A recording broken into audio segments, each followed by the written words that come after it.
All right, let's go ahead and do this. TCU, Michigan, 2022 college football semifinal. ISO to start off with versus TCU's 3-4 defense here. Now TCU responds, they're in their standard 3-3-5, so 3 safety defense, but you see they rotate the middle safety down to outside linebacker, push the linebackers so you have an outside linebacker and 2 inside linebackers. And what Michigan is doing is they have a concerted effort early on to insert this fullback or H-back in various places within the formation to try to get the fit wrong from TCU. So here's basically ISO. And it's a big one. They track him down. He gets tackled at about the 20-yard line. So let's look at it from the backside. Everybody's pumped up. Good way to start the game. So this left tackle is gonna make sure he's not slanting out, then work out to the apex. He's gonna zone out here. They're gonna combo between the center and right guard to the front side linebacker. He's going to cut off the 4-tech. So this is a true 4 technique. It's not a 4-eye or a 3 technique. It's not standard tight. He's actually head up on the tackle, so he's able to cut him off. He's able to cut off the outside linebacker, which also cuts off the cornerback. And then what you're going to see is as this fullback inserts up vertical to the Mike puts his hat on the wrong side of the ball carrier, leaving the deep safety and the Mike in the same gap. Same gap. He punches through, gets vertical. And this was Michigan's plan early on. They didn't believe from the 3-high safety look with all the run fits coming from deep that the linebackers and safeties could get on the same page and adequately fit the run. So they were going to mash down, punch it backside, and insert there, do split zone, do power, do counter, all of those things. So insert this fullback or H-back in various places along the line of scrimmage, mostly with inside zone, which I don't love versus tight or odd fronts, but they did it a lot, and try to confuse the run fits. And on the first play, at least, it works because you get the linebacker in the same fit as the deep safety. And 10 from the 21, Michigan comes out in a very similar backfield presentation. They're going to run play action with counter action in the backfield and try to run double post wheel. So what's double post wheel? So they get into this kind of quasi bunch. He's going to run the deep over. He's going to run kind of a corner post, and they're going to run the wheel behind it. And what they're trying to do is they're trying to get the defense to suck up on the run action and then hit that wheel behind it. That's primary. If either of the posts come wide open, they will hit it. But 80% of the time, you're going to hit this wheel route. I want you to watch this outside linebacker who feels the counter action, feels him slow up. Once he realizes that guard is slowing up to pass protect, he goes and finds the H-back and redirects him. That is key, because if he doesn't get hands on him here and redirect him and slow his path vertical, this fullback is going to beat this guy to the sideline, and this is going to be completion down to about the 5-yard line. It's not, because the outside linebacker redirects him and then makes a nice play as well, waiting for the hands to show and then punching up through the window to get the incompletion. So nice recognition. It's really that outside linebacker that saves this play for TCU. I do think the second post is open enough where you could probably pull the trigger, but it is not wide open. You don't see it on this view. You see it on the all-22. This guy runs kind of a corner post, and he barely has a window, but I don't blame him for going to the wheel route. That's where the play is intended to go more times than not. Just a really nice play by the outside linebacker here, getting a pass breakup. Split zone here from Michigan. This is a great example of one of the 2 things that TCU did to really cause Michigan trouble in the run game. So what I want you to watch here, so it's the short motion into split zone. He's going to split zone to this apex who's coming out of pressure. A little run blitz here. He's timing that. But watch this defensive tackle latch on to the left tackle. Defensive end, I should say. Latch on to the left tackle and keep his butt, whip his butt around to block the path of the tight end, releasing to this linebacker who is stacked vertically right over top of him. Because he does not show quickly, He does not plug down. He does not fold back. He stacks that defensive end. Michigan does not know how to come off this combo block. So it's a combo block between the tight end and the left tackle. And as soon as he is in this position, the tight end thinks that he can work to him vertical and cut him off. Right? The defensive end's engaged with the left tackle. Well, he never gets there. And now you have a free hitter in the hole. So this is one of two ways that TCU did really well in the run game to hurt Michigan. Michigan regularly had issues on these combo blocks through the defensive ends getting out to the linebackers as the linebackers stacked the defensive ends and then made a play on the ball. They couldn't figure out how to block it. And this is the problem of running inside zone versus tight front, is you have these interior gaps closed out. You have to find a way to get these combo blocks and cut off to the second level, and they can't. Right? If he can, and even if he can get out right there and seal him, the running back can cut this back. But there's a safety here to help out there too. But then at least it's a 4 or 5 yard gain. So maybe the difference between Edwards and Corum. But really the theme early on is Michigan struggling with the combo blocks to the second level. And you'll see a few more examples coming up. TCU shows themselves early, moves into cover 1. And this is pretty easy completion for a first down. Send a 5-man pressure, so it's true cover 1 without a rat. They're just going to win on the drive route. So what's happening?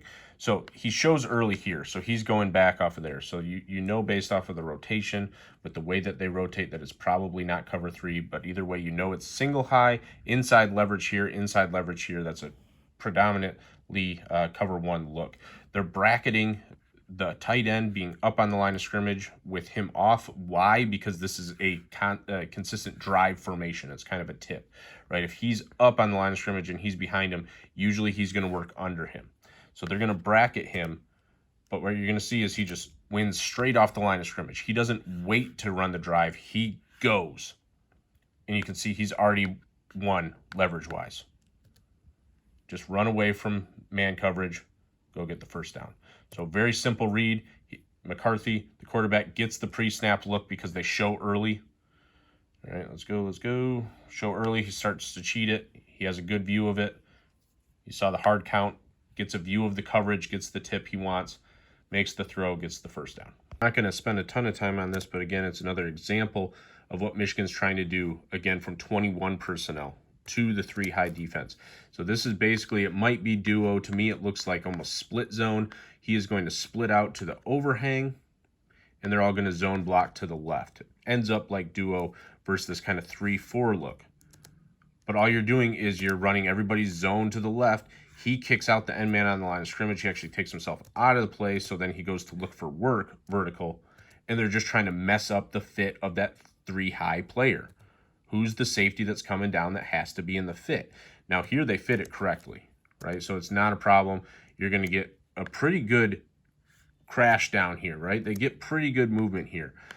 But you're going to see both of the DBs just fit backside. So hat's out, hat's inside, hat inside.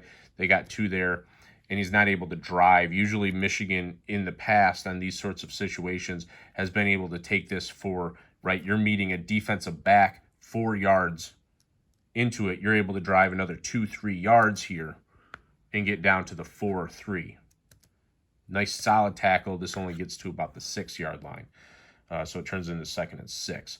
Not great from a number standpoint for Michigan from the 9-yard line, right? You get basically +2 in the box for TCU. But this is usually where they try to cut it in half. Instead of 1st and goal from the 9, you try to get 1st and goal from the 4. And they get a look that's good enough to do that, but just are unable to churn out yards. You get a nice physical tackle at the point of attack. Presentation, same insert ISO as the first play of the game. This time from shotgun, they use an H-back, motion them inside. And again, so here's the problem, right? It's the combo block between the tight end and the right tackle through this defensive end to the outside linebacker. This time he attacks. He's stacked, and he wins before the tackle leaves and the tight end takes over. And they had trouble with this all game long, I'm telling you, right? They have to sense this guy's playing to stack, and this tight end has to bust his ass to cut it off, push that right tackle through so he can come up and seal it off. Instead, the right tackle gets latched on. He can't work off. Running back's meeting that outside linebacker right in the hole. Right, so Michigan wanted to take these linebackers who, on film, played pretty patiently. Right, they kept their depth, read the play, and they're trying to hit them as fast as possible. Right, so you mash the first level, you create layers of the defense, and you punch it. But there isn't layers here. Right, because they're not getting off the combo blocks with the time and the precision that they are accustomed to getting off the combo blocks. You're going to see it with run blitzes where they're too patient coming off the combo blocks. They're trying to read it. They're trying to read where that linebacker is going before they come off the block. And then TCU hits them with a run blitz. That was one way they had an issue, and then this is the other way because they stacked it. Stack right over top of that. And they don't come off the combo block correctly. Don't get good movement either. Right? This is not great movement between the tight end and the right tackle. Usually they're driving him. If they're getting great movement, they're just going to drive him right in the lap of that linebacker, and he's going to punch it back one-on-one on a cornerback. That's fine for them. That gets them 2nd and goal to the 5. But they weren't getting that good first-level movement, and they weren't getting off those combo blocks. 4x1 for Michigan. Cover 0 from TCU. Get the pressure, force the quarterback out. He scrambles back to the 32-yard line and gets it back down to the 2. Ends up being a big net negative for Michigan that he got down to the 2. We'll get there in a second. One thing I want you to see, the protection is in a 5-0 protection, so they only have 5 in the protection versus a cover 0 look. They screw up because they have to think something on film, someone's dropping out here.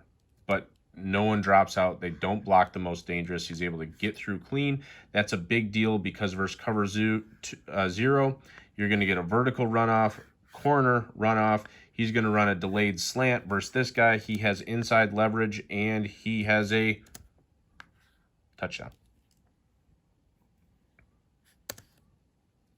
Quarterback can't get there because this linebacker gets through untouched right in his face, and he's already bugging out.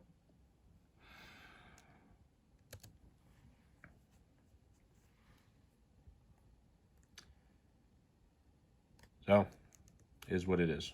Gets down to the 2, think go for it. Worst case that happens is they get the ball at the 2-yard line, right? Okay. All right, I'm going to tell you the worst part about this.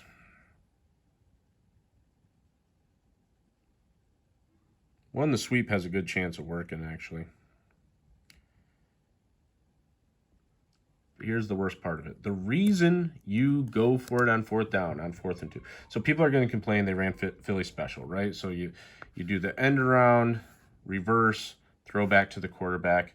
By now, everybody's seen it, so it's really well defended. This guy stays home. He's ready for a throwback. All this action to 4x1, you got to be ready for a throwback or the quarterback leaking out. Does a great job of not biting on it, stays home. They get the big tackle for loss, 4th down stop. It happens, right? In these high leverage situations, you throw out these sorts of plays, right? Everybody's a genius when it works, and you look like a dunce when it doesn't. It happens.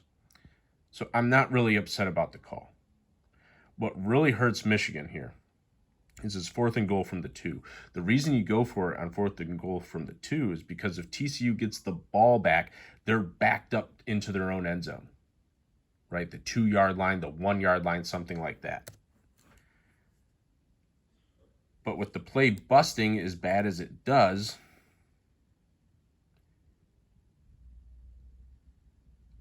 also a really nice job. I got to point this out. Really nice job by him seeing the flow coming back to him, forcing him to bend it back. Otherwise, he can probably run it in. But they get the tackle at the 9-yard line. Now they're no longer backed up. Now they can run their basic offense. Your expected points when TCU has the ball inside their own 2-yard line is positive, even though they have the ball. You let them out of the end zone, and now TCU has the ability to flip the field. Instead of punting from the back of their own end zone, most likely, giving you the ball back in TCU position, they flip the field, and the first play after the flip field is the pick six instead of a shot play or something else. So this is a huge swing, not just because you kept Michigan out of the end zone, but because you got a huge tackle for TCU is trying to get an explosive first play of the game, hard play action.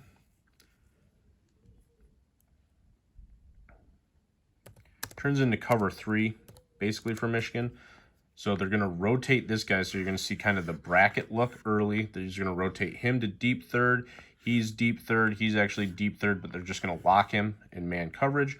Pressure is going to come off the edge, and he's going to play the boundary flat. Interestingly, here's their nickel. This is a true cornerback, true cornerback, true cornerback. So they only have one safety on the field. So they switched up their personnel in this game, but it's effectively cover 3. Here's what they want to hit. So here's the slot fade. So he's going to run the fade, give him plenty of room to the sideline. He's going to run the little hitch route. They're trying to hit the slant here. You're going to see him slow up, kind of delay and go on that slant. That's really what they want to hit versus man coverage right there. But pressure starts getting home off of this kind of sim pressure, so he backs off. Pressure comes off the edge. They're not able to really pick it up. I don't really know why he's delaying because of the play action. Trying to fold back inside there. But pressure's coming through from multiple places, including on the defensive tackle, really pushing through, and so he just has to launch it. It's inaccurate, but it's clear evidence that early on, TCU says, we're going to take shots. We're going to try to create explosives. Some eye candy, but it's just simple inside zone, and you got a man's combo block here. So they're really trying to sell the jet sweep, and you're going to see it by these guys arc blocking. So you're going to get arc block by the wing, arc block by the tight end, selling that jet action, and everybody else blocks inside zone. Here's a read player probably. So they give, but watch this combo block right here. Skates. Pushed him 5 yards back. This is big because this makes it 3rd and 2. Right? If he holds his ground, maybe a yard at the line of scrimmage, he has to decide whether he punches it inside or goes to the outside, and you're going to get a hitter there. By pushing him back, he is able to make this cut 2 yards downfield and then hit a DB square on and get it to his 3rd and 2. So right side of the offensive line, putting a defender on skates right there. 2 high safeties, quarters coverage. It's late. Ball up. It's the right read. So you get quarters coverage. You're going to see him play flat. This looks a lot like classic MSU quarters coverage, right? Playing flat at about 8-9 yards. You can see him, he's going to gain some yards, but he stays pretty flat-footed. Here's the break. Throw needs to be now. He takes 1 hitch step forward, and now it's late. He's got the arm to get it there. And so I'm sure he usually gets away with it. It's the right throw. You're throwing outside to the far side so this apex can't get underneath it. Great break on the ball. Cut it off. You can't take that hitch step. Like I said, I'm sure he's used to getting away with it. I'm sure he's used to getting away with it because he has a strong arm. Now, it's got to come out. Now is when it's out. He's made his break. It's got to come out. Half beat late. That hitch step. Footwork drives everything. It's become less important. Footwork has become less important, or less emphasized, I should say, for quarterbacks as we've gone away from timing systems. Here's a clear example of where it bites you, because it's got to hit that first step back. It's got to come out. You hitch up once, you're late. That's an NFL break on the ball. Pick 6. And suddenly you went from having the ball at the opponent 2-yard line to the opponent up 7-0. All right, Michigan's going to run split zone here. Talked about how they were trying to mess with the fits by inserting in various places. A lot more meat on this bone. A lot more meat on this bone. So this wing tight end is going to work straight to the play side linebacker. Bonus offensive lineman, left tackle through the defensive end to the Mike.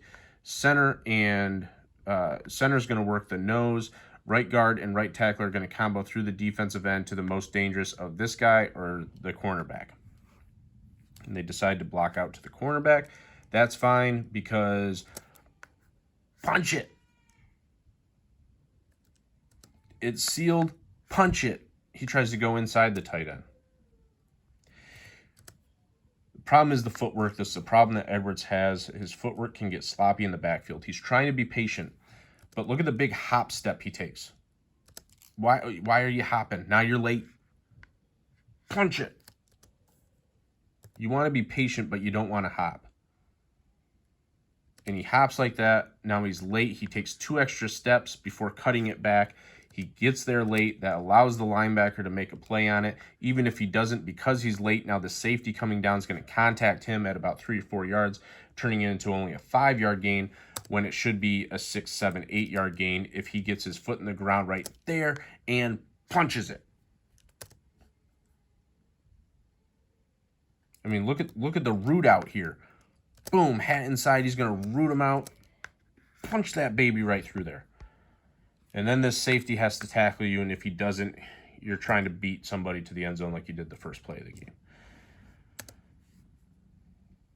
But that's the difference between Corum and Edwards. Edwards, if he gets free, if he is able to get vertical, he's very hard to gain. The problem is him getting from the backfield to the second level, getting vertical. At times his footwork can be sloppy. His reads can be a little bit too delayed. Not patient, but delayed because of his footwork. And he doesn't get to the punch it stage. And instead it's only a 2-yard gain instead of a 5, 6, 7, 8 or more yard gain. First and 10, second and 8, Michigan's going to run duo from 11 personnel. They don't really run it from 11 personnel much. This is straight duo. TCU setting the tone with a physical hit. But more than that, I want to show the tone that they're setting inside, because you're going to get a double team between the center and the right guard through the nose tackle to this linebacker, and then a double team between the right tackle and the tight end through this defensive end to this front side linebacker. Let's start with the nose tackle. Watch him engage the center. He's going to try to pound the hip down, but you notice he doesn't get any movement, and he has to release, right? That duo, you want to shove him right into the lap of the linebacker, and he can't, and he's forced to release. The second one, watch this defensive end. This is a great job. So you're going to get this hammer down by the tight end, but he doesn't get pushed over a gap. So now he is trying to release. He wins inside. That forces the ball to bounce. It's no longer a read by the running back of the linebacker to say, do I bounce or punch it? Now he has to go, because that defensive end took on the block, take on the block from the right tackle. He releases, gets his hip right in there, stays play side, forces the ball to bounce right where the safety is coming up, and he makes a big physical tackle. But it all starts up front with the defensive line.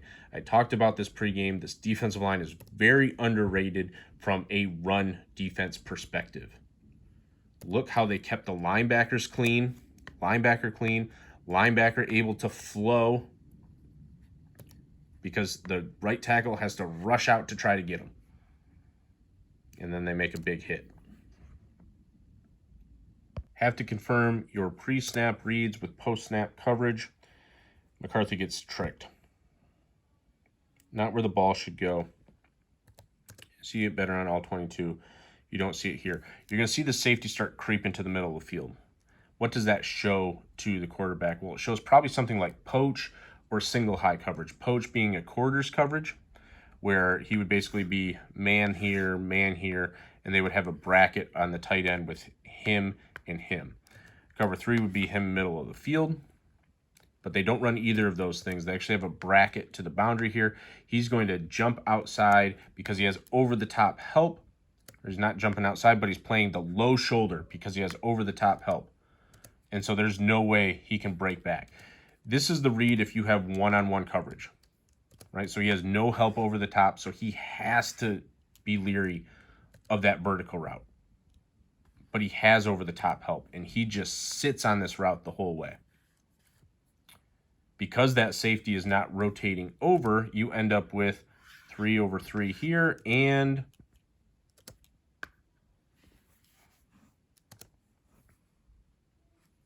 he gets tricked. Subtle thing. Look at him work out, start to work back over, and then he's going to push over the top. He doesn't confirm the post-snap coverage. He sees the pre-snap look, says that's the coverage, and goes that way.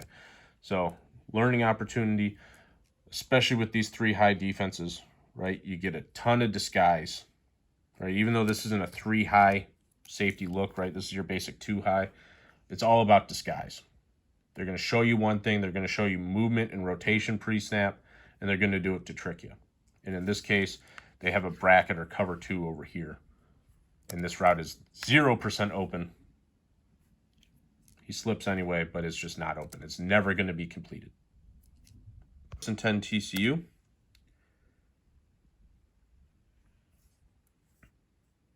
Michigan's in a single high look. Could be fire zone. Could be pure cover 1. I think it's probably fire zone, given the way they typically play it. But it could be cover 1 as well. It's a 5-man pressure. And what you're going to see is he comes off the edge. He's going to threaten outside and then spike inside. This guy gets the call wrong. He thinks he's on the spike side and he fights inside. What that does is that leaves him inside, so he basically gets sealed by the tackle in the same gap as the mic. And now the running back is able to bounce it to a soft edge, and no one's out there. So it's really as simple as that. Someone gets the call wrong side of it. He thinks he needs to spike inside. Starts fighting inside there, right? He thinks that's his gap on the inside. It's not. He's pushing directly vertical. There are games you can fold this where he pushes vertical into the B gap, but then he would fold all the way into the A gap, and this guy would be on his horse. He's not working hard enough to get to the A gap, which leads me to believe he just has the call wrong where he thinks he's in this position fighting for the A gap where he has the C gap. Good vision by the running back to bounce it right away. You see good penetration right there, and he has the vision or the wherewithal not to try to fight this back to this side, because usually, especially on zone read, you're going to bounce that back or cut that back a lot. But he sees the soft edge, takes it, good vision there, take the available yards, 15-yard gain. Very lucky for Michigan here as they are going to bust. They're going to send a corner pressure.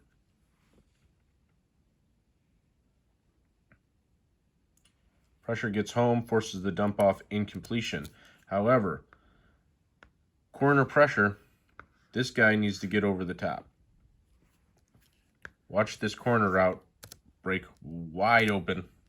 No one picks him up. It is a unique corner pressure. This guy is dropping middle of the field, but you're never going to send a corner pressure and let this guy run that corner route with nobody to pick him up. And so I think what happens here is you get kind of this under route, this kind of snag, right? This is a snag concept, corner, flat. Someone needs to be carrying the corner route. No one does.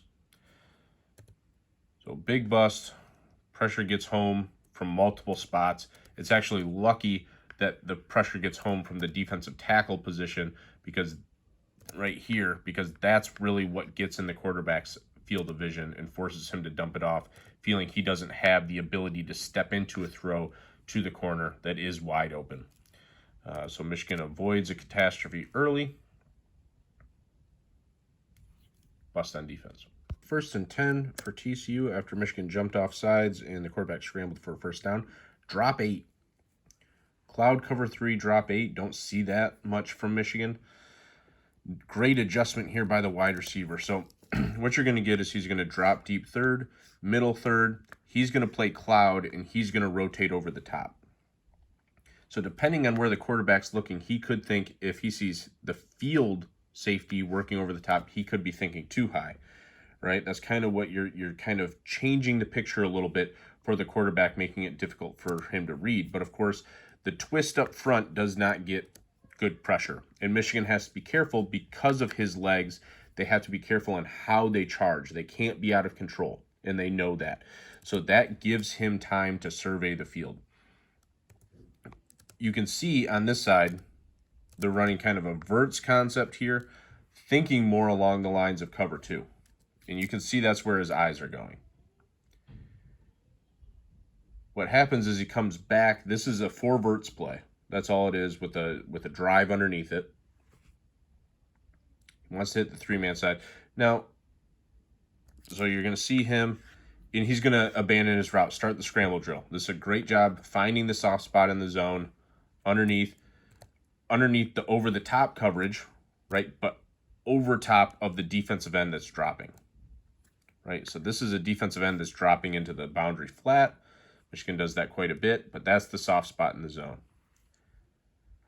Now, this fan reaction, I do want to get into that a little bit because it's a little interesting. You know, there's divergence in, you know, these girls are going nuts.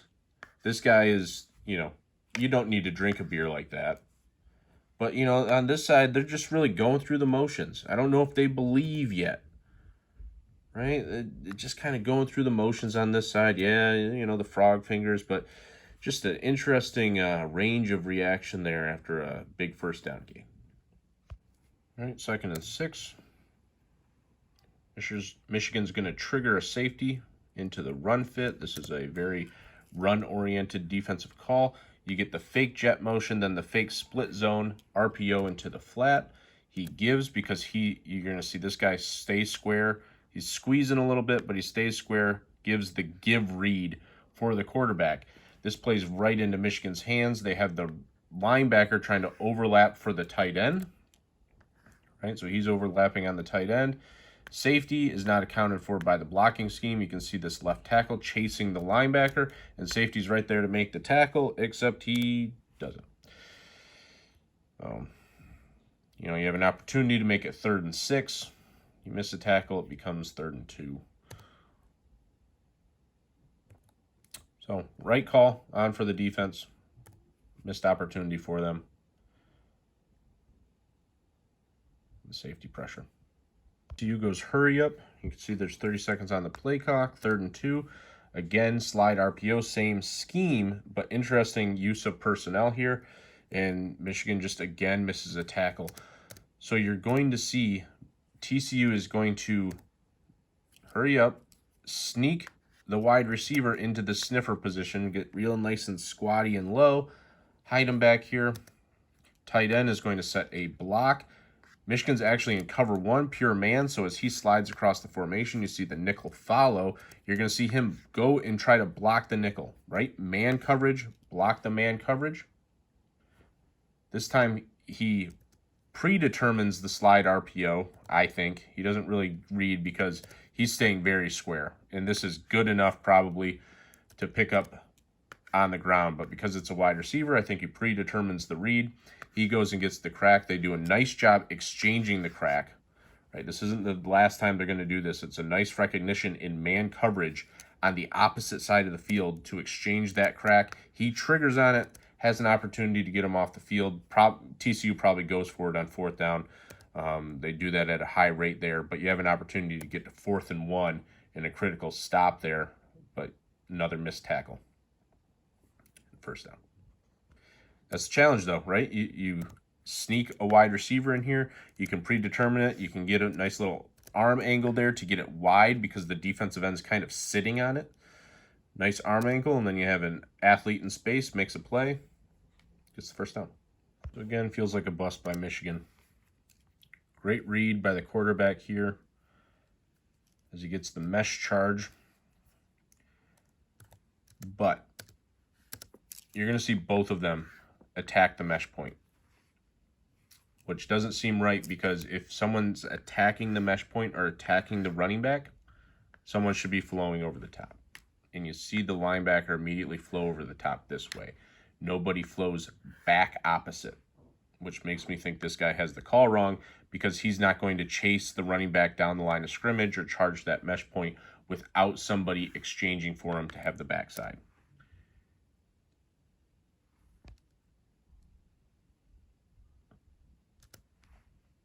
So you're going to see nobody's home back there. Good read, late read. You're going to see him start to bend down the line of scrimmage right there. He's already determined the keep.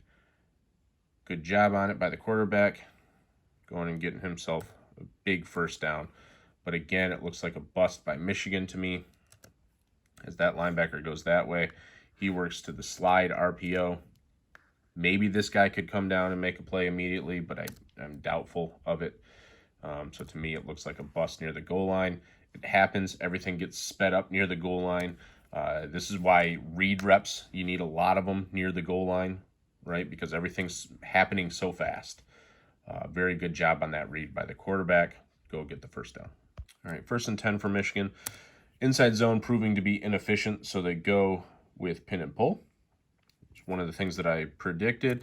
Now, every team that faces a tight front, or these odd fronts, right? So 4-eye, 0 technique. This guy's a little bit wider. He's in almost a 5 technique. But everybody says, let's run pin and pull. Why? Because if you're going to put 3 guys on the interior, great. We have angles to block down on you and then pull around the horn and pick up blocks. So on paper, it looks good. The way that tight front defenses prevent that or protect against that is they run these run blitzes. They plug the outside linebackers right when they see an opening. So pullers vacate, they plug through it. And that's how they protect against that. So you're playing kind of the chess game, right? Or the rock, paper, scissors game with it. Now you're going to see the snap is a little early. He's still too far outside the formation. Like to have him on the hash. That way, that's how the offense protects against this, right? Because he's able to get outside of it. Otherwise, this play is really good. You get a double team on the defensive end, and then he's able to climb cutoff number 6. You get 52 pulling to the cornerback. You get 65, who should be able to wrap back to the plugger, because usually he's going to wrap to the front side linebacker. And then the running back block to the safety, right? You're worried about safeties in the run fit versus this 3-high structure. And so why not just block them? So it's a way to add numbers back, but you're going to see the run plug shoot right through the gap, make the tackle for loss on what would, and you see, here's this guy trying to wrap back to get him, but doesn't get him. Otherwise, this play is really well blocked. You're depending on this guy in space. So otherwise, it's a really well blocked play. But it's a well-timed call. Times it based off the motion, in my opinion, and they get that front side plug. And what you're seeing Michigan struggle with now is on some plays, you see the standard attack from tight front, right? Where the linebacker, that outside linebacker, stacks the defensive end. And then on other instances now, they're firing with this run plug. 2nd and 15 after that tackle for loss. Michigan goes with a bit of a tendency breaker and gets the safety leaning to the outside. And the tight end's able to win across his face. So what's happening? You get a trips formation right here. He's going to run a little sit route. He's going to push vertical some way. But usually what's going to happen is this guy's going to run a corner route for Michigan. And you can see this guy actually playing, even to start the snap, he's playing with outside leverage over number 3. And you can't get away with that because you don't have help to this side, right? The safety's down, helping out over the running back. He's going to run just a deep over and wins just immediately at the snap. You don't see it here because it's not the all-22, but just immediately at the snap, you're going to see this guy is not gaining any leverage back in the middle. He is just sitting on this, becoming a corner route, and it never shows up. Wins across his face. They get an explosive gain past the 50-yard line. So they get back into the offset I formation. Again, pin and pull. Should be a bigger gain than this. Running back really needs to make more out of this. But what you're going to see here is the difference between the mesh point of that jet sweep being a little bit later, even though you have that build-up momentum, in the stretch path. Because this guy, again, reads the pull, he goes to plug. But you're going to see he's just a little bit later, and when he goes to plug, now his path is not directly vertical to the ball carrier, but has to work through this down block. You're going to see him turn back again to try to handle that plugger. Now he just forms a wall. Lead block gets up to the defensive back, who's able to get into his feet. Nice job making that tackle. They're not able to zone the backside. So since they plug, this guy flows fast. It makes that backside zone block very difficult. What I would like to see a little bit more of is they are just blocking the nose every single time with the center. If they could actually push through, so the left guard push the center through, then the center has a better angle to make that play. But they're worried about this nose tackle slanting into it and making a play in the backfield. So they're just blocking it with the center, trying to reach with the left guard. Left guard doesn't make it, so 6 is flowing fast. He's there to help make the player push it outside, right? If 6 isn't there, if 6 is cut off, 7 can make this block right? He can set it up outside and then punch it forward. Instead, he has to hurry to the outside. You just like it so his feet aren't getting tripped up. This should be more than a 4-yard gain. Should be 5, 6, 7-yard gain. But you can see that fast flow. Good job by 6, flowing fast to the ball. Prevents that two-way go from the running back. Really prevents this from becoming explosive. But this is what you'd like to see Michigan go back to more. Because from this formation, it makes it hard for that plugger to get there. And then they're getting the numbers advantage versus this 3 high safety look with the lead block.